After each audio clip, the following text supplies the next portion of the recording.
Conjoined twins. What's the worst thing anyone's ever said to you? What's the worst thing anyone's ever said to you? My sister Valerie and I were conjoined twins connected at the torso. The absolute worst part of being conjoined wasn't the physical stuff. It was dating. When I was 22, I went on a date with a guy I'd met at a bookstore. We showed up to the restaurant, and halfway through dinner, he leaned in and whispered, "So, is this a threesome situation?" Because I'm into it. Valerie heard him, and her face went bright red. I got up to leave, and he grabbed my arm. "Come on, don't be sensitive. You had to know I was thinking it." Another time, I matched with a guy on a dating app, and we talked for 3 weeks before meeting up. I told him about being conjoined and sent pictures, and he said it was totally fine. We met at a bar, and the first thing he said was, "Okay, but which one of you am I actually dating?" Then he laughed like it was a joke. The worst was a guy who made it through 4 dates before he pulled out his phone and asked if he could film us kissing because his friends would never believe this. When I said absolutely not, he got mad and said I was being unfair because he'd put in all this effort. Valerie started crying and he called us dramatic. After that, we pretty much gave up on dating entirely. Then I met Carlos at a coffee shop when he asked if the seat next to us was taken. Valerie had her headphones in reading a book. He started talking to me about what I was reading, and we ended up chatting for an hour. When he asked for my number, I took a deep breath and explained that I was a conjoined twin. He looked at Valerie and then back at me. "I'm not blind. I can see that. So when can I take you out?"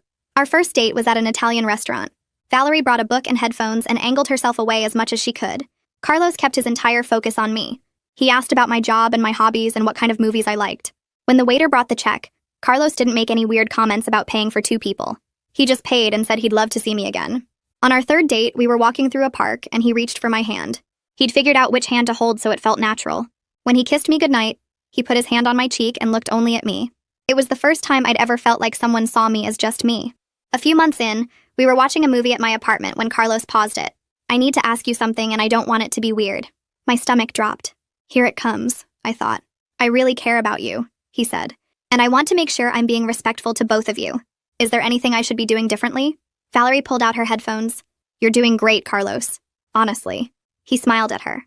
"I just want to make sure everyone's comfortable." That was the moment I knew I loved him. 6 months in, Carlos and I were cooking dinner together when he turned to me. "I love you.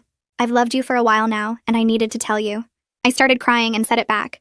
Valerie turned her headphones up louder and focused hard on her book to give us as much mental privacy as possible. A year later, Carlos took me back to the coffee shop where we met. He got down on one knee right there in front of everyone. "You're the most incredible person I've ever met. Will you marry me?" Valerie was crying as hard as I was. Planning the wedding was magical.